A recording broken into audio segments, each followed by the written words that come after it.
जय गुरु। जीवन पथ पर आप सभी का स्वागत है। हर दिन की भांति हम लोग आते हैं ठाकुर जी के भावादर्श को लेकर, उनके फिलोसॉफी को लेकर हम लोग थोड़ा जानने का, समझने का प्रयास करते हैं। और उसमें मूल बात ये है कैसे हम उनको अपने जीवन में लेकर के चले। जीवन में लेकर के चलने का अर्थ क्या होता है? चरितार्थ करना, उनके अर्थ को हमारे चरित्र में जगाना, तभी चरितार्थ कहते हैं। अर्थात उनकी उस आचरण को हमें बार बार अभ्यास करके, यानी अभ्यास योग के माध्यम से, कर्म योग के द्वारा अभ्यास योग के माध्यम से हम अनुभव को प्राप्त करके ज्ञान की अनुभूति लाभ होती है। और ये साधना है, और यही साधना को ही साधना है।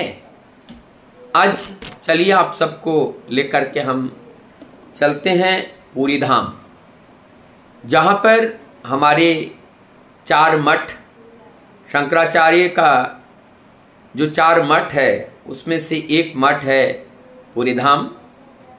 और इस मठ का निर्माण इसलिए किया गया था ताकि संपूर्ण भारतीय भूखंड पर रहने वाले सभी लोग अपने अपने धर्म में बांध करके एक सूत्रों में पिरो के रखने का एक प्रयास हमारी शंकराचार्य जी ने किए थे। और उसमें काफी हद तक सफल भी हुए थे, क्योंकि उनके उस पीरियड में हमारे धर्म की जो स्थिति थी बहुत ही खराब स्थिति में आ गया था, क्योंकि परतंत्र का शासन था, मुगलों का शासन था। और इस शासन काल में हिंदुओं को, धरोहर को, हिंदुओं की संस्कार संस्कृति को लगातार बदलने का कार्य किया है। अच्छा, चलिए हम लोग चलते हैं, पूरी धाम चलते हैं। और पूरी धाम में क्यों जाएंगे, इससे पहले हम बात करते हैं पूरी धाम की जो महत्व हम अभी जो बोल रहे थे, जहां पर वो जगन्नाथ मंदिर का निर्माण हुआ है और स्वयं भगवान ने उस जगन्नाथ के मूर्ति का निर्माण किया, और वो जागृत हैं। वहां पर आज भी अन्न का भोग निरंतर लगता है, नवन्न का भोग लगता है। और उस पूरी धाम की अनेकों कहानियां हैं। उसमें से एक बात यह है कि गौरांग महाप्रभु जब सन्यास लेकर के नीलाचल होते हुए पूरी धाम की ओर गए थे, और बाद में उस पूरी धाम में जगन्नाथ मूर्ति में अपने को विलीन कर दिए थे। यह हम लोग कुछ इतिहास इस तरह से देखते हैं। ठीक ठाकुर जी ने भी पूरी धाम की यात्रा करने का जो इतिहास है, उसमें ठाकुर जी के एक भक्त जिनका नाम जानकीनाथ बसु, हम सभी लोग जानते हैं प्रभावती माँ और जानकीनाथ बसु को। जानकीनाथ बसु कटक के वकील थे, और वो नामी और प्रभावी वकील थे। जानकीनाथ बसु परम दयाल श्री ठाकुर जी के परम भक्त थे।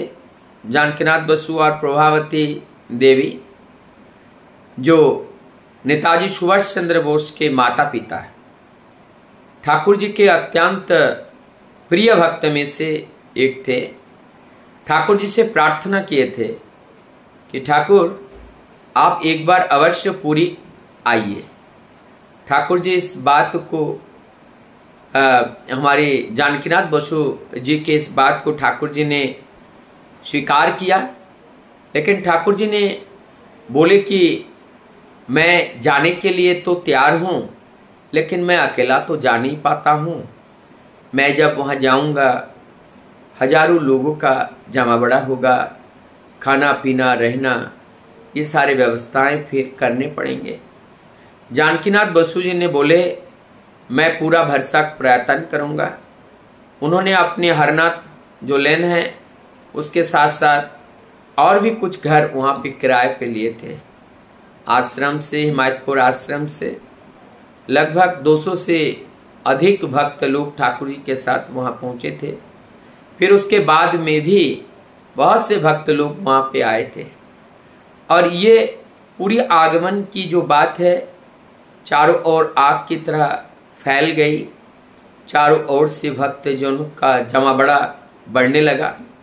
सभी लोग ठाकुर जी की उस अलौकिकता, उस दिव्यता और उनकी भाव समाधि अवस्था में जगत कल्याण के लिए जो अमृतपम शब्द निर्गत होता था, उस शब्द के श्रवण के लिए भी अनेकों लोग वहां पर पहुंचते थे।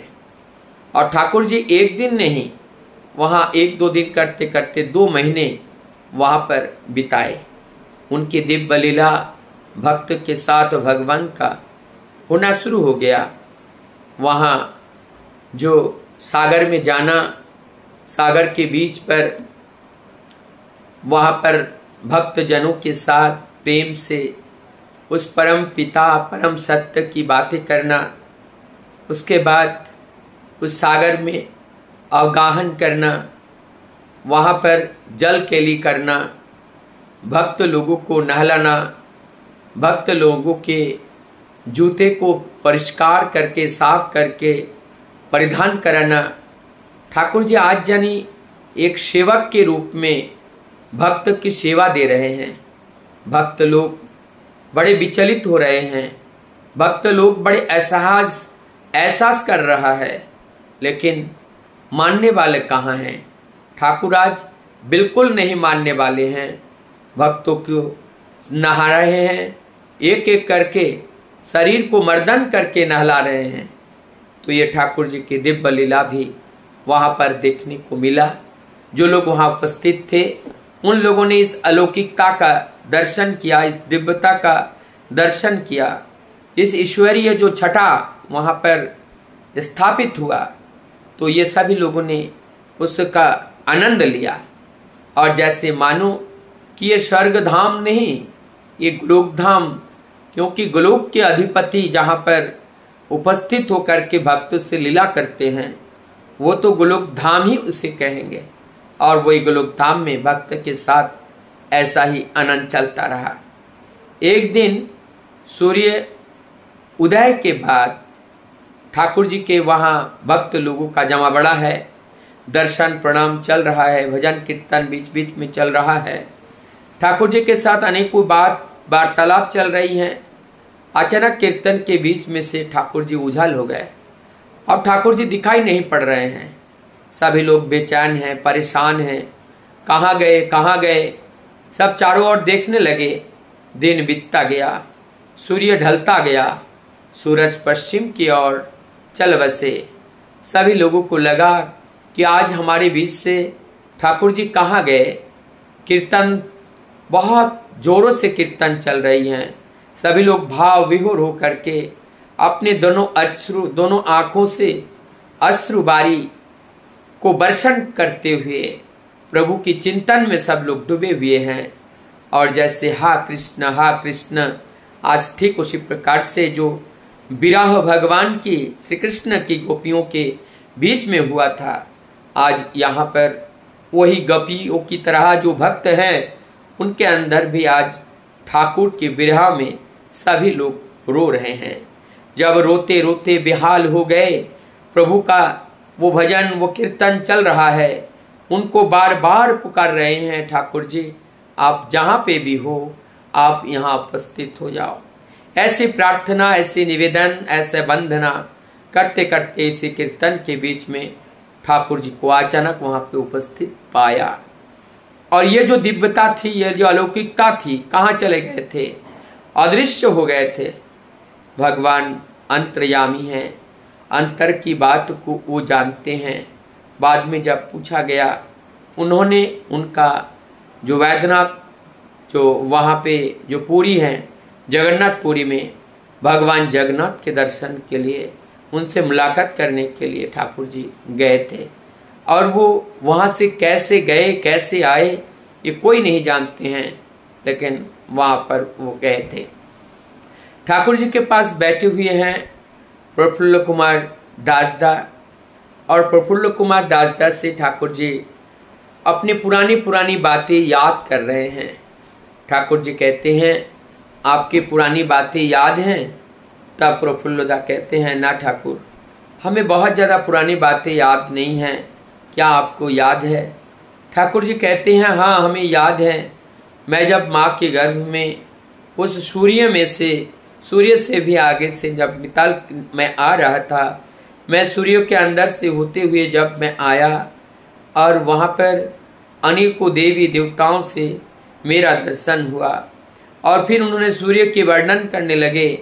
उसके बाद उनका इस पृथ्वी पर आगमन हुआ, आविर्भाव हुआ। उसके बाद दाई ने जो उनके अम्बिलिकल कार्ड को काटा, ठाकुर जी कह रहे हैं वो जो दर्द है, वो पीड़ा है, मुझे पता चल रहा था, वो सारी बातें पता चल रही थी। प्रसूति गृह में बहुत धीमी गति से एक दिया वहाँ पर जल रहा था। तो ठाकुर जी कैसे आए और कैसे जन्म हुआ, सारी बातें वो बता रहे हैं। इसका मतलब पुरुषोत्तम अतंद्र हैं, वो सारी बात को जानते हैं। हम लोग एक बात जो करते हैं अंतर्यामी, मैंने 2-3 बार आज के एपिसोड में भी मैं 2-3 बार बोल चुका हूँ इस अंतर्यामी को। परमदयाल ठाकुर जी इस अंतर्यामी के बात को व्याख्या करते हुए कहते हैं साधारणतः हम लोग जानते हैं कि दूसरे के अंतर की बात को जानना, यहाँ पर ठाकुर जी व्याख्या दे रहे हैं। एवं अन्य और ग्रंथ में भी अंतर्यामी का व्याख्या कैसी व्याख्या है? जो अंदर के सिस्टम को नियमित करते हैं, जो अंदर के सिस्टम को नियमित करते हैं, सारी इस प्रकृति को जो नियंत्रित करता है, नियमित करता है, वही अंतर्यामी है। अर्थात जो हर व्यक्ति के अंतर में रहते हैं, अंतस्थल में रहते हैं, उस एग्जिस्टेंस में रहते हैं, उस अस्तित्व का आधार बनकर रहता है, जिसको हम आत्मा कहते हैं, और वही अंतर्यामी होते हैं। तो आज ये अंतर्यामी का जो अभूतपूर्व व्याख्या हम लोगों ने जाना। परम दयाल ठाकुर जी का जो दैववाणी, अनेकों दैववाणी है कि ठाकुर जी वही राम है, वही कृष्ण है, वही बुद्ध है, वही जीसस है, वही गौरांग महाप्रभु है। हाँ, तुमने जो सुना वही ठीक, वही ठीक, वही ठीक। ऐसे जो आकाशवाणी अनेकों भक्तों ने सुना, जैसे ही अपने कर्ण में ऐसे शब्दों को प्रवेश पाते हुए जान पाए, तुरंत दौड़ करके ठाकुर जी के पास गए और जा करके अपने को रोक नहीं पाए। वहाँ जाकर ठाकुर जी से दीक्षा लिए और फिर आनंद से अपने जीवन को बिताने लगे। इस तरह से अनेकों घटनाओं से भरा हुआ ठाकुर जी के दिव्य जीवन। ठाकुर जी की बड़ी इच्छा थी कि जो आज हम देवघर में देखते हैं, जो दारुआ गंगा प्रोजेक्ट है, वो पास भी हो चुका है, भारत गवर्नमेंट ने पास भी किए थे। ठाकुर जी चाहते थे जो वहाँ पर जो हम लोग जब जाते हैं वहाँ देखते हैं वो जो नदी है देवघर में, जहाँ पर ठाकुर बाड़ी है, वो जो नदी वहाँ से बहती है। ठाकुर जी चाहते थे कि यहाँ ये जो दारुआ है, यहाँ पर गंगा यहाँ से प्रवाहित हो, लेकिन उस समय किसी ने सुना नहीं। बाद में ठाकुर जी ने जो बिहार के चीफ मिनिस्टर है विनोदानंद झादा, उनसे भी इस बात को रखे थे, यहाँ तक कि पार्लियामेंट में भी इस बात को पहुँचाया गया था सत्संग की ओर से, लेकिन उस समय इस बात को सुने नहीं थे। आज इस बात को सुना गया और जो गंगा दारुआ का प्रोजेक्ट पास हो गया, लेकिन अभी भी वो क्रियान्वित नहीं हुआ और उनकी अपेक्षा है। ठाकुर जी चाहते थे सांडल्य विश्वविद्यालय, जहाँ पर किस तरह से पढ़ाई हो और किस तरह से लोगों का जीवन हो, और उस जीवन शैली को सभी लोग सीखे, जाने, समझे, और एक ऐसा देवलोक का आगमन हो, सृजन हो, और एक नगर का सृजन हो जहाँ देवनगरी के नाम से जाने जाते हैं। तपोवन आदर्श विद्यालय, यहाँ पे तपोवन विद्यालय गर्ल्स के लिए, माताओं के लिए, महिलाओं के लिए एवं दादाओं के लिए, नारी पुरुष सब के लिए वहाँ पर अलग अलग विद्यालय की व्यवस्थाएं थी। ठाकुर जी का संकल्प था सांडल्य विश्वविद्यालय, जहाँ पर हर विभाग के प्रोफेसर और डिपार्टमेंट होंगे और जहाँ पर ठाकुर जी की इस भावधारा को जन जन तक पहुँचाया जाएगा। आज इस मिशन में अभी ये कार्य अभी भी पूर्ण नहीं हुआ, लेकिन हमारे आचार्य देव दादा, हमारे पूजनीय अविंदा एवं ठाकुर के ग्रहण करके चलने वाले सभी भक्त लोगों के दिल में विश्वास है कि ठाकुर जी के श्रीमुख से जो एक शब्द निर्गत हुआ निश्चित रूप से वो होकर रहेगा, चाहे वो आज हो, चाहे काल हो, चाहे वो हमारे रहते हुए जीवदशा में वो संभव हो या हमारे जाने के बाद हो, लेकिन होके ही रहेगा। लेकिन यहाँ पे मुख्य बात यह है कि हमें उस कार्य का साक्षी बनना है। इसीलिए हमारे इस जन्म में करना है, खाली जन्म में नहीं, आभी करना है और आभी से ही इस कार्य का जो योजना है, योजनाबद्ध तरीके से इस कार्य को चालू करना है, तभी ये संभव है। हम समझते हैं कि सत्संग इस जीवन में हमने जो प्राप्त किया, इस प्राप्त करने के लिए अनेक सौभाग्य की आवश्यकता है। वो सौभाग्य हमारे माता पिताओं के द्वारा कमाया हुआ सौभाग्य से आज हम मनुष्य तन पाए और साथ में परम दयाल श्री ठाकुर जी को गुरु रूप में पाए। तो ये कुछ मूलभूत बातें थी जो हमारे जीवन के लिए अत्यंत प्रयोज्य हैं और इस ठाकुर जी के भावधारा को मूल बात समझना होगा। ठाकुर जी ने इतनी सारी फिलोसॉफी हम लोगों के लिए क्यों दिया और ठाकुर जी को आना क्यों पड़ा, उद्देश्य क्या था, ये सारी बातें को लेकर के हम निरंतर हम लोग चर्चा करते रहते हैं। अनेकों दादाएं, माताएं एवं अनेकों बड़े ज्ञानी गुणी व्यक्ति जीवन दर्शन के बारे में बातें चलती रहती हैं, लेकिन ठाकुर जी ने जो समाधानी वाणी दिए हैं संक्षेप में, और उस वाणी को अगर हम एक बार अपने मानस पटल पर उसको चिंतन करते हैं, निश्चित रूप से हमें जीने का एक नया रास्ता मिलता है। सबकी मंगल प्रार्थना प्रभु के चरण में करता हुआ मैं अपने बात को यही विराम देता हूँ। जय